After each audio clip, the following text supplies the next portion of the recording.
What is up, y'all? It's your boy Aniki coming at you with my My Hero Academia 306 review. Crazy chapter today.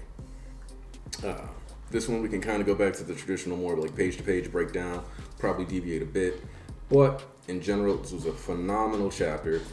I think it kind of helped people understand, just in general, like as an impact that the story has been building up to this, and we kind of set up these consequences for a while now, and we just needed to let things play out. Sometimes you just need to let the process happen. So we're gonna just dive right into this. Beautiful color page, like beautiful color page. Probably one of my favorites in a long time. You got the colors juxtapositioned with each other. Shigaraki holding the All Might TV, Deku holding the All for One TV. Both their mouths covered so you can't see it.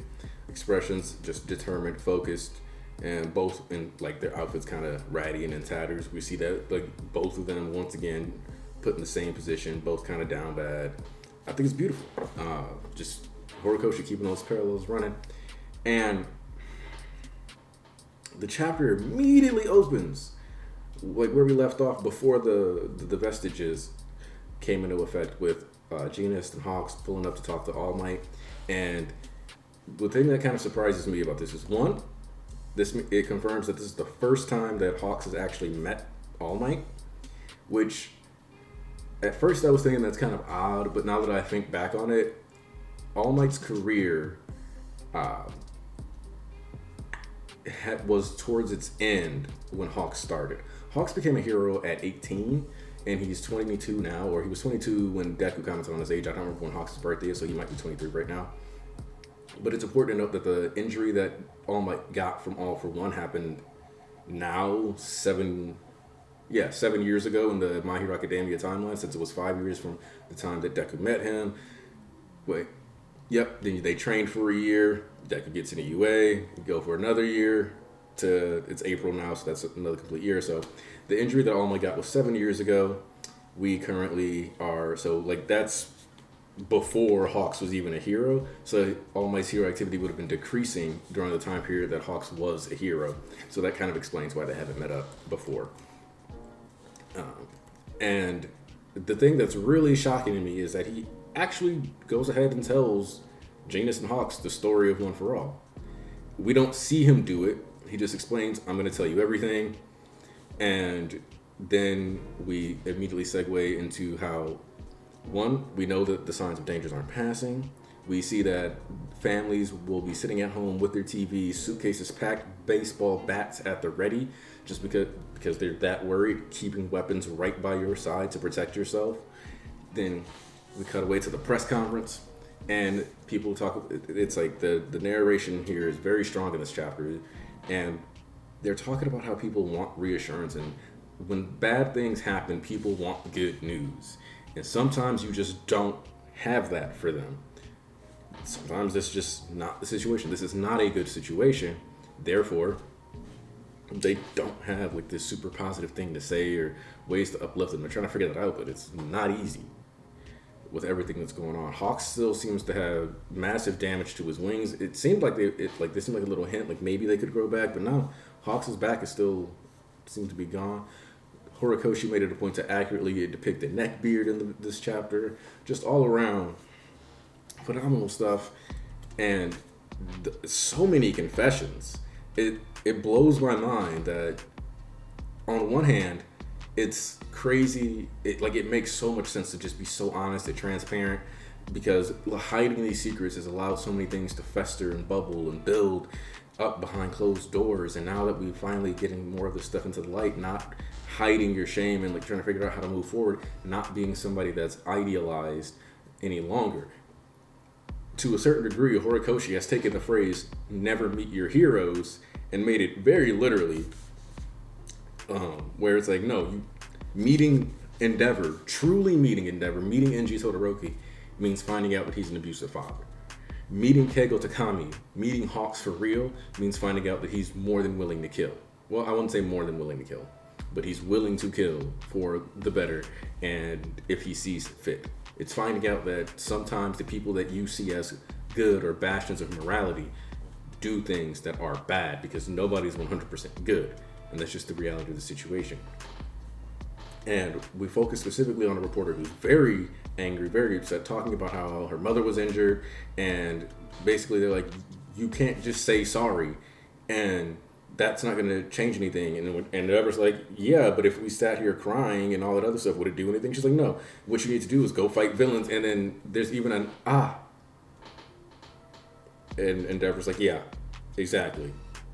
I gotta fight villains. That's what I gotta do. My job is not to be a likable person. It's not even for you to love me or adore me or worship me. My job and my role as Endeavor is to take out the bad guys, and that's what I'm gonna do. So I love that we get the reveal that Gina, it seems like to imply that Gina specifically would have put the request in, but we get the confirmation that UA and all the other Hero Corps schools will be using their facilities as shelters and safe havens for people, so they don't have to be within range of these villains. Now this is actually a double-edged sword, because on one hand you have these barriers, you have robots as security, you have the people being concentrated in an area that lets you know you only have to protect a certain location. But what this also does is it makes the areas outside, like these areas outside of UA, outside of these schools, into real contestable hot zones where it very much becomes more and more like the desperate eras of All for One, where you have people moving through the streets, crime is on the rise, and if everybody's hiding in shelters, yeah, they're safe, but they also become a consistent and easy target for pickings of high tier villains. If I want to bring Deku out, if I'm Shigaraki and I'm trying to figure out how to bait Deku, I can just send Giganto Makia at UA. I mean, if he's gotten them back yet. Or I can deploy the Nomu, I can do all these things and specifically attack facilities so that high amounts of victims are killed. Obviously, with some heroes being on the defensive and maybe some people being in there, probably sneaking in some of their support course gear, you have some help, but you have to realize that no matter what they do now, people are in danger. The only thing they can do is hopefully protect as many as possible and keep as many people safe as they can. And once again, Endeavor's like, look, at the end of the day, you have all these criticisms, just watch me. And what I find fascinating about that is that that's what he said the last time. And my buddy Tarnish was like, we have been watching you. That's why we're upset. And yeah, that is kind of how some of these people are going to feel. And rightfully so. But at the end of the day, all he can do is keep going. All he can do is endeavor through this. And I think that's really the point of Endeavor. Hawks is a man who's always rushing into things, sometimes misses the mark, ends up going too fast. Endeavor is the man who never gives up, the one who actually embodies perseverance within the series more than anybody else. So that's something to consider. And then we talk about how the heroes were put through the sea, which was mentioned back in the chapter when we got the reveal that Stain swam from Tartarus.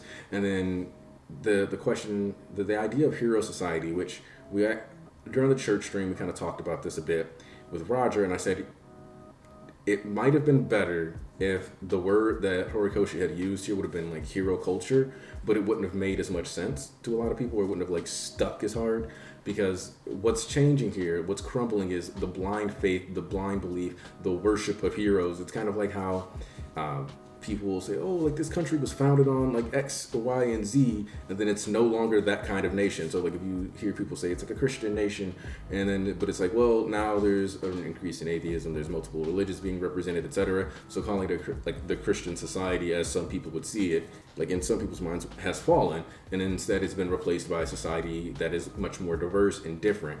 And so it's technically a massive shift of paradigms within the culture, which does breed about a different society in the sense of the traditions, the way people are going to go about things, what they consider to be safe, good, or bad, how they consider and approach their day-to-day lives is fundamentally altered for possibly forever. I don't think we'll ever get a complacent hero society coming back, but sometimes maybe 100 years from now, humans get lazy, complacent, and they forget these lessons of these days, and it just becomes a cycle. Who knows? But it seems that to heavily imply that Aizawa is not down. Mirko is strapping the belt around her arm, the tourniquet, so I don't know if she's getting a new like like a prosthetic. What's going on? Wash is still on deck. Mount Lady is sitting there being very pensive. It looks like she's holding up her mask. I can tell she's holding her mask. It's supposed to be Midnight's mask, but it looks kind of like either one, but like heavily damaged. I think it's hers though. But what I like about this is Mount Lady has throughout the series been becoming more and more serious. And now, after all this, after failing to stop Machia when she's, the giant hero, she's this big hero, like she was the same size as Machia and got ragdolled. So that has to sting. Kami Woods is sitting there, kind of charred up. We've finally got confirmation he has leaves for hair. That's cool. But, at the end of the day, so it's kind of nice to see that these heroes who we've been introduced to throughout the story are still here, still standing, still fighting. And Dobby's like, man, I guess I didn't go far enough. And Endeavor makes it a point to not reveal the secret of One for All to the public because of the fact that apparently a lot of the heroes who quit straight up started snitching. Just like, well, Shigaraki wanted to get that Midoriya kid and One for All, so we gotta, and it's like, bro, why would you try to make that public knowledge to put more people in danger? Because they don't care. I think they're, in a way, like trying to make sure that they're safe. We get to see that Deku straight up started dropping letters off for people at UA though. So they're back at school, but their school is no longer seems to be an actual school dedicated to hero work, but rather a shelter and a place for survival, which means school courses in general might be on hiatus for a while.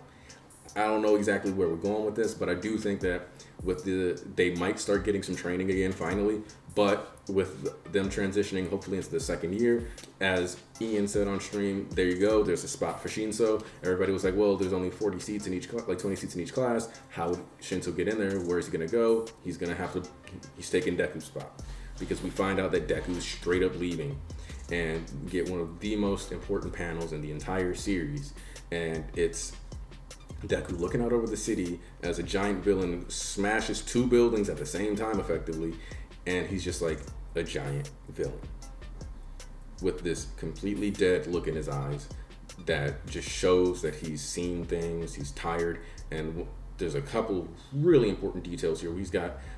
It looks like he's got the same full gauntlet. He's got full gauntlets on both hands, which means it looks like he's gotten tech from Melissa Shields from the movie. So be on the lookout for that. If Melissa pops up at some point in the story, there you go. It's time to start considering and accepting the fact that some of these people are going to come into play.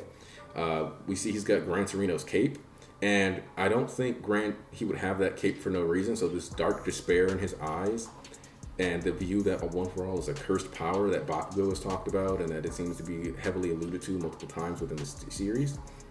I think Deku's fully accepted that, and the fact that we've gone past the conversation with the second and the third really lets me know that he got some more than likely heavily intense information while inside the Vestige world when All Might walked away. Because I think that's the big thing here. I think that conversation started when All Might walked away, and then that's when he got to find out about what it is, and he might have come out of that, found out that Gran Torino was dead already, and then he's like, nope. Shigaraki was trying to get One for All. He was trying to capture me, specifically because he wanted to capture me.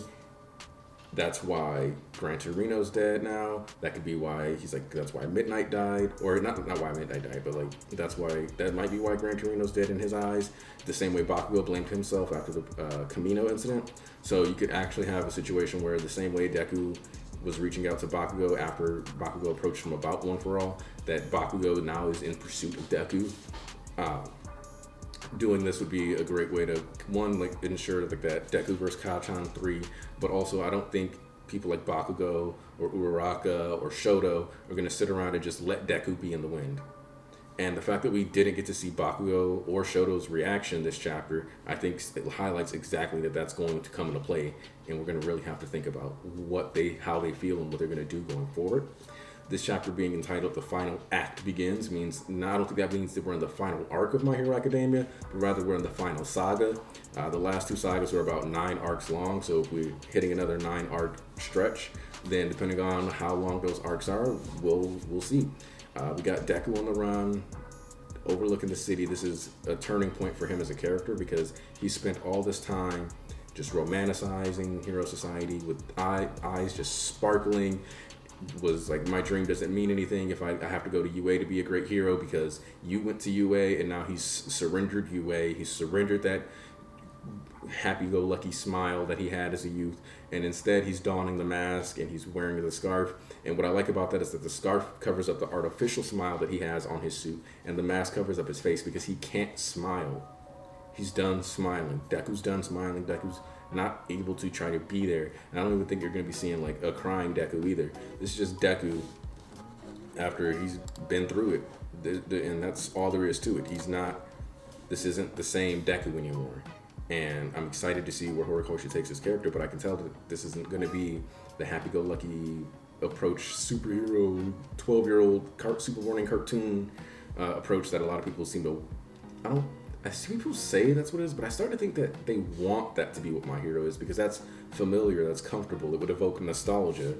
This is not actually that reminiscent of a lot of... It's reminiscent in the sense like a lot of the art and the poses, sure, but this is not...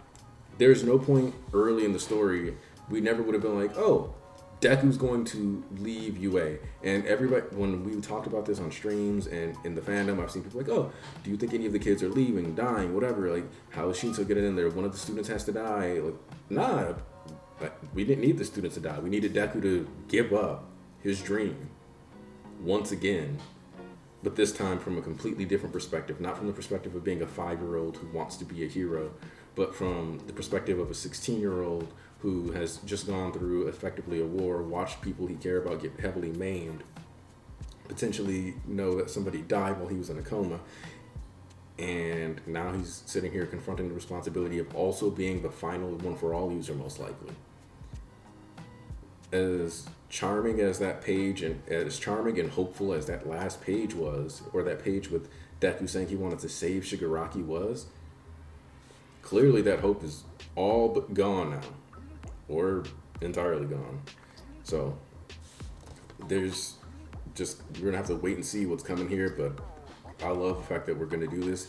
I don't expect the show or the manga's name to change, but I do expect this to be an arc that really centers in on Deku, and I'm excited to see if he goes up with, like, if we actually get to see him go against this giant villain and leave before anybody can get there. So if he's on the hit and run tactics, like trying to take out villains and then not even get credit for it now, he's just focused on scrapping and like getting the job done, that'd be pretty cool. Let me know what you guys have thought about this chapter, how you feel, where you think the story's going. I expect this to be one hell of a ride. Whether My Hero has 2 to 3 years left, or if it ends up having like another 5, I don't know. I just know that I'll be here for the ride, and I hope you are too. This is Anki, and I'm out.